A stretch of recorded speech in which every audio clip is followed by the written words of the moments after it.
dear students, good morning everybody.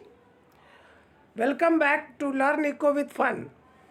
आज के इस वीडियो में हम लोग chapter number 3 water resource class 10 के बारे में डिस्कस करेंगे। जैसा कि आप लोगों को पता है कि मैंने प्रीवियस वीडियो में चैप्टर का डिस्कशन किया था, तो आज के वीडियो में हम लोग सिर्फ मल्टीपल टाइप क्वेश्चंस, हालांकि मल्टीपल टाइप क्वेश्चंस जो होते हैं उसको मगअप करने की ज़रूरत नहीं होती है। जब हम पूरे अच्छे से कंटेंट को समझ लेते हैं, चैप्टर को समझ लेते हैं, तो उस मल्टीपल टाइप क्वेश्चंस को आसानी से सॉल्व कर लेते हैं। लेकिन कुछ चीज़ें ऐसी होती है जो न्यूमेरिकल वैल्यू में होता है, नंबरिंग वैल्यू में होता है, तो उस वैल्यू को रट के रखना ज़रूरी है क्योंकि वह माइंड से निकल जाता है। तो आइए हम लोग स्टार्ट करते हैं। Let us start. तो हमारा फर्स्ट क्वेश्चन जो है, how much earth surface is covered with water. तो हम लोग बचपन से बात सुनते आ रहे हैं कि ये जो हमारी जो धरती है वह लगभग 3 हिस्सों में, इसके लगभग 3 हिस्सों में पानी ही है। तो हमारा आंसर हो जाएगा 3/4। So 3/4 earth surface is covered with water. Second question है बेटा, what percentage of the total volume of world's water is estimated to exist as ocean. हमारे यहाँ जितने भी वाटर है उसका टोटल वॉल्यूम, पूरे वर्ल्ड का टोटल वॉल्यूम, सिर्फ समुद्रों में ही इसका मतलब ये पानी जो है तो उसका क्या परसेंटेज है। तो आप याद रखेंगे 96.5% total volume of world's water is estimated to exist as ocean. Third question है बेटा, what percentage of the total volume of world's water is estimated to exist as fresh water. तो हम लोगों को ये पहले से पता है, हम लोग पहले भी डिस्कस कर चुके हैं कि वाटर के 2 प्रकार होते हैं, एक को सॉल्टी वाटर कहते हैं तो दूसरे को फ्रेश वाटर कहते हैं। और जो वाटर समुद्र में होता है, ओशियंस में होते हैं, वो सॉल्टी होते हैं, उसको हम अपने डे टू डे लाइफ में यूज नहीं कर सकते हैं। डे टू डे लाइफ कहने का मतलब neither we can use for drinking, for irrigations, for industrial purpose and other things. So only the fresh water can be used for these kinds of works. तो अब इसका जो है हम लोगों के पास टोटल कितना परसेंटेज है, तो हम लोगों के पास जो है टोटल परसेंटेज वो मात्र 2.5% है। तो आंसर हमारा क्या हो गया, बी। तो हम लोग बोलेंगे बेटा 2.5% of the total volume of world's water is estimated to exist as fresh water. Now question number 4, what percentage of fresh water occurs as ice sheet and glaciers। ठीक है, तो हमारे पास जो फ्रेश वाटर है वो किस फॉर्म में है बेटा, तो ग्लेशियर के फॉर्म में है, आइस के रूप में जमा हुआ है। जैसे north and south Antarctica that is covered with ice. तो कहता है कि जो भी हमारे पास फ्रेश वाटर है उसका कितना परसेंट जो है आइस के फॉर्म में है, तो it is approximately 70%। Next, what percentage India receives global precipitations, है ना। तो हमारे देश में औसतन जो है वर्षे का परसेंटेज क्या है, तो आंसर होगा बेटा 4%। नेक्स्ट क्वेश्चन है बेटा, what is the rank of India in the world in terms of water availability per person per annum. तो प्रत्येक व्यक्ति को प्रत्येक वर्ष अपने यहाँ कितना वाटर मिलता है, ओके, उस हिसाब से पूरे वर्ल्ड में हमारा रैंक क्या है, तो हमारा रैंक जो हो जाएगा बेटा 133। सो हम लोग बोलेंगे 133 is the rank of India the world in terms of water availability per person per annum. Next हमारा हो जाएगा बेटा, what is the contribution of India's hydro electric power to the total electricity produced in the country. तो हम लोगों को पता है कि अपने देश में इलेक्ट्रिसिटी का प्रोडक्शन वाटर से होता है, कोल से होता है, पेट्रोलियम से होता है, उसके बाद एटॉमिक एलिमेंट्स के द्वारा होता है, एटॉमिक एनर्जी के द्वारा होता है। तो बहुत सारे ऐसे चीज़ जो है जिसके द्वारा हमारे यहाँ इलेक्ट्रिसिटी का प्रोडक्शन होता है। तो यहाँ क्वेश्चन पूछा गया था कि पानी से टोटल कितना कंट्रीब्यूशन है, पानी से बनने वाले जो हमारे पास जो इलेक्ट्रिसिटी है, तो टोटल प्रोडक्शन में उसका क्या कंट्रीब्यूशन है। तो उसका टोटल कंट्रीब्यूशन है बेटा 22%। तो 22 अगर तुम माइनस कर देते हो तो 78% ऑफ टोटल इलेक्ट्रिसिटी जो अपने कंट्री में प्रोड्यूस्ड होता है वो अदर थिंग से होता है, और सिर्फ वाटर से कितना होता है बेटा 22%। So answer is the 22% is the contribution of India's hydroelectric power to the total electricity produced in the country. Next question है बेटा, who had sophisticated the water harvesting system channeling the flood water of Ganga. तो कहता है कि जैसे गंगा से जो होता है कि उससे who had sophisticated the water harvesting, है ना। तो वाटर हार्वेस्टिंग के द्वारा, हार्वेस्टिंग का मतलब बेटा तुमको पता ही है कि क्रॉप्स को ग्रो करना, तो और उसके पानी को चैनलाइज किया जाए, मतलब डिफरेंट एरिया में पहुंचाया जाए। तो ऐसा जो विचारधारा था वो किसके द्वारा दिया गया था। तो आंसर हो जाएगा बेटा सी, जिसका नाम था श्रीरंगावेरापुरा। ओके, तो श्रीरंगावेरापुरा had sophisticated the water harvesting system channeling the flood water of Ganga. Next है बेटा, what are the causes of water scarcity। तो पानी का कमी होने के क्या कारण है। तो हमारा ऑप्शन है बेटा overpopulation, urbanisation, commercialisation of agriculture. तो इन सभी चीज़ों में डे बाय डे क्या हो रहा है बेटा, डिमांड बढ़ रहा है पानी का, जिसके कारण वाटर की क्या हो जा रही है, स्कैर्सिटी हो जा रही है। तो हमारा आंसर हो जाएगा D, all of the above. Next है बेटा, during those reign where the dams, lakes and irrigation system built extensively. किसके शासनकाल में डैम, प्लैंक्स, लेक्स को बनाया गया था ताकि इरिगेशन सिस्टम को अच्छे तरीके से चारों तरफ फैलाया जाए, चारों तरफ इसको यूज किया जाए।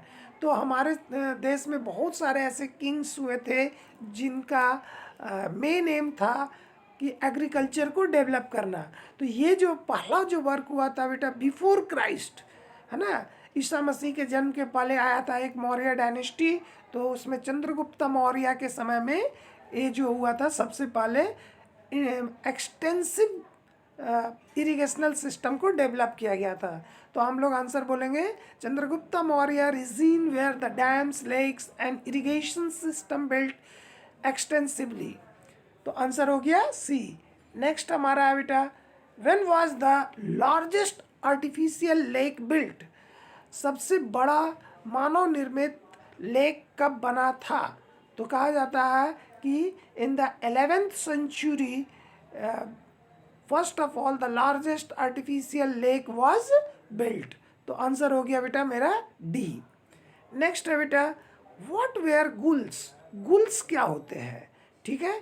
तो गुल्स को बोला जाता है बेटा डाइवर्जन चैनल, है ना। एक डायरेक्शन से पानी को अलग अलग डायरेक्शन में ले जाने की क्रिया को हम लोग क्या बोलते हैं बेटा, डाइवर्सन ऑफ वाटर। तो कई एक ऐसे प्रोविंस है जहाँ पर डाइवर्सन चैनल्स नहीं बोलकर उसको क्या बोलते थे, guls. Okay, so what were the guls, so it is a diversion channel. So answer is C. Next is the what was regarded as part of well-developed rooftop rainwater harvesting in Rajasthan।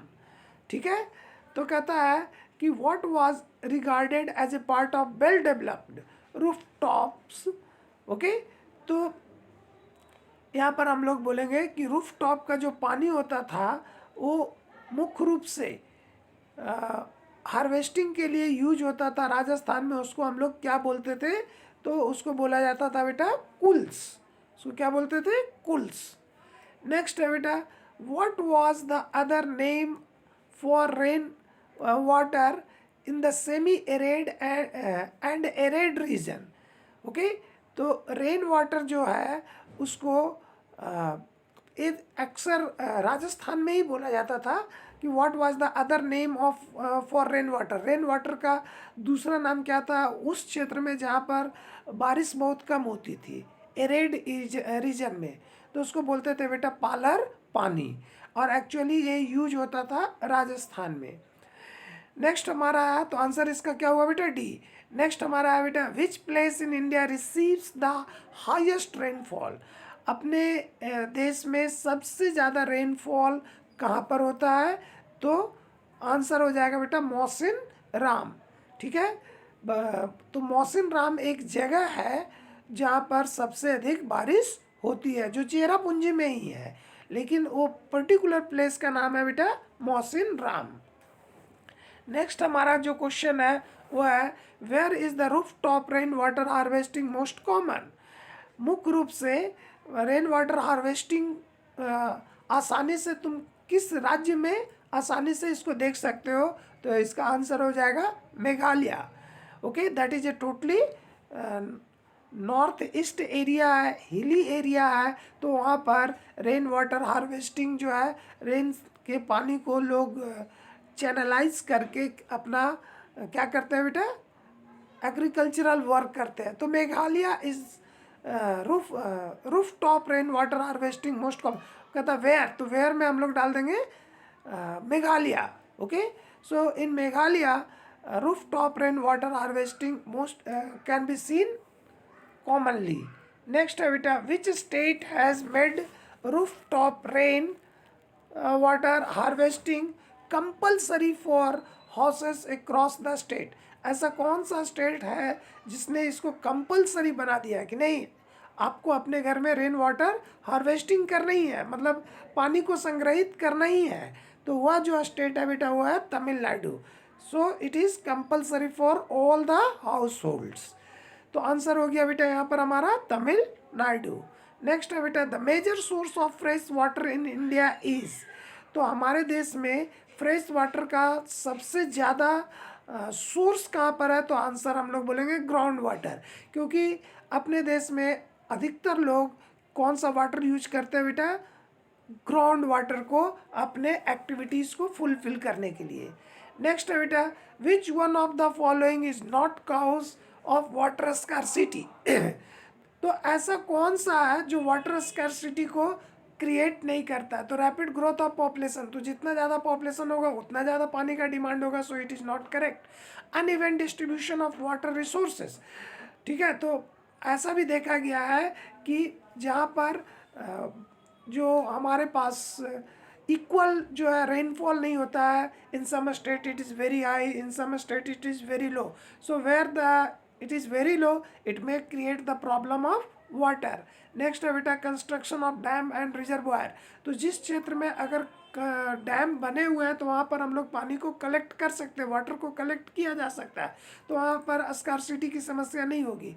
Water pollution because of industries, और जहाँ पर जितना ज़्यादा pollution होगा, okay, industries के द्वारा water जितना ज़्यादा पॉल्यूटेड होगा तो वहाँ पर पानी की कमी उतनी क्रिएट हो जाएगी, क्योंकि पॉल्यूटेड वाटर को कोई यूज नहीं करेगा।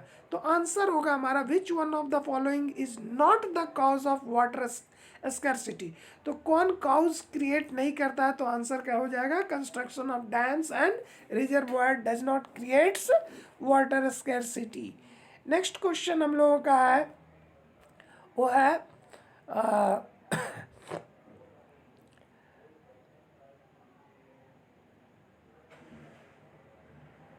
Bhakra dam is constructed on which of the following river. तो भाखरा जो डैम है हमारे देश में, उसको हम लोग ये किस रिवर पर बनाया गया है, तो भाखरा डैम कहाँ है बेटा, तो पंजाब के एरिया में है, और पंजाब में ही हमारा क्या है बेटा, वो सतलुज रिवर वहाँ पर है। तो ये कौन सा रिवर पर आ जाएगा बेटा, आंसर सतलुज रिवर। सो भाखरा नांगल डैम और Bhakra dam is situated or constructed on Satluj river. Next है बेटा, Rana Pratap Sagar dam is associated in which of the following state. तो एक और डैम है जिसका नाम है राणा प्रताप सागर डैम. तो ये मुख्य रूप से किस स्टेट में पाया जाता है? तो we know that Rana Pratap was the famous king of Rajasthan. तो ऑटोमेटिकली है बेटा, to memorize that king in Rajasthan, the name of the dam is connected with it. तो आंसर होगा हमारा राजस्थान. नेक्स्ट है बेटा, वाटर इज रिन्यूएबल रिसोर्स. ऐसा कहा जाता है कि वाटर जो होता है वो रिन्यूएबल रिसोर्स है. ओके, तो रिन्यूएबल रिसोर्स कहने के पीछे क्या रीजन है, क्यों होता है बेटा वो रिन्यूएबल रिसोर्स? तो रिन्यूएबल रिसोर्स होने के पीछे ये है कि वो फिर से अगेन एंड अगेन जनरेट हो सकता है. तो हमारा आंसर हो जाएगा बेटा कि water is renewed and recharge through hydrocycle, hydrological cycle. तो हाइड्रोलॉजिकल साइकिल के कारण वाटर को रिचार्ज किया जा सकता है, होते रहता है और रिन्यूड होता है. तो 22 आंसर क्या हो गया? बी. नेक्स्ट है बेटा, which of the following social movement is not resistance to, है ना? तो इसमें से कौन सा जो मूवमेंट है जो किसी प्रकार का गतिरोध उत्पन्न नहीं किया था? तो नर्मदा बचाओ आंदोलन तो सरदार सरोवर डैम के लिए किया गया था. टेहरी डैम जो हमारा उत्तर प्रदेश में है तो वहाँ पर भी किया गया था. चिपको मूवमेंट ये भी रेसिस्ट किया था डिफॉरेस्टेशन को रोकने के लिए. तो इसमें हो जाएगा नन ऑफ द एबव. तो आंसर क्या हो गया बेटा? None of the above. Next है हमारा Narmada Bachao Andolan is associated with which of the following dam. किस डैम से ये जुड़ा हुआ है नर्मदा बचाओ आंदोलन? तो ये जुड़ा हुआ है बेटा सरदार सरोवर डैम से जो गुजरात में है और नर्मदा नदी के ऊपर बनाया गया है. नेक्स्ट है हमारा the remote village that has earned the rare distinction of being rich in rain water. ऐसे कौन से गांव है जहां पर कोई भेदभाव नहीं है किसमें? रेन वाटर हार्वेस्टिंग को क्रिएट करने के लिए. तो इसका आंसर हो जाएगा बेटा इसका आंसर हो जाएगा बेटा Gendathur. Okay, it is located in Mysore and you will find that it is in the remote area and a small village which is located in Mysore, that is in Karnataka, and here we find the rain water is properly utilized for different kinds of work. तो answer हो जाएगा सी. Next है बेटा, bamboo drip irrigation system is prevalent in which of the following state. Okay, तो bamboo system के द्वारा कहाँ पर इरिगेशन किया जाता है एग्रीकल्चर में? तो आंसर हो जाएगा बेटा मेघालय. ठीक है, यहाँ पर ड्रिप बनाया जाता है, वो चैनलाइज किया रहता है, वो जेड आकार में रहता है और वाटर को उसी के द्वारा कैरी किया जाता है. ये काफ़ी पुराना सिस्टम है बेटा, 200-300 साल पहले की एक घटना थी जो मतलब ये बतलाता है कि अपने देश में वाटर को रेन वाटर को लोग कैसे यूज करते थे. तो Meghalaya was the state where the bamboo drip irrigation system was developed. Next है बेटा, the important rivers of the north India are. तो नॉर्थ इंडिया में हमारे देश में कौन कौन से इम्पोर्टेंट रिवर्स है? तो हमारे देश में बेटा इम्पोर्टेंट रिवर्स है नॉर्थ इंडिया में, वो है the Indus, the Ganges and the Brahmaputra. So the answer will be C. Next है बेटा, which of the following area is associated with water scarcity. किस क्षेत्र में मुख्य रूप से वाटर की कमी पाई जाती है? तो डेजर्ट ऑफ राजस्थान. तो वर्ड से ही पता चलता है कि that is the area of desert. It means in these areas there is no rainfall. तो अगर रेनफॉल ही अगर नहीं है या बहुत लो रेनफॉल है तो रीन्यूअल जो एनर्जी हमारा वाटर वो कंप्लीट नहीं हो पाएगा. तो आंसर हो जाएगा बेटा डेजर्ट ऑफ राजस्थान. नेक्स्ट है बेटा, which one of the following reason for water scarcity in a region with sufficient water to meet the requirement of the people. ठीक है, तो कहता है कि which one of the following reason, ऐसा कौन सा रीजन है बेटा फॉर वाटर स्कैरसिटी, जो वाटर स्कैरसिटी को जन्म दे देता है एक रीजन में।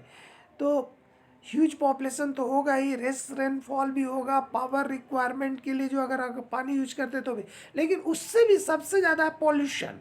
अगर वाटर को पॉल्यूटेड कर दें तो हमारे पास क्या है कि if we have enough water but we can't utilize it and it has created the problem of what, scarcity.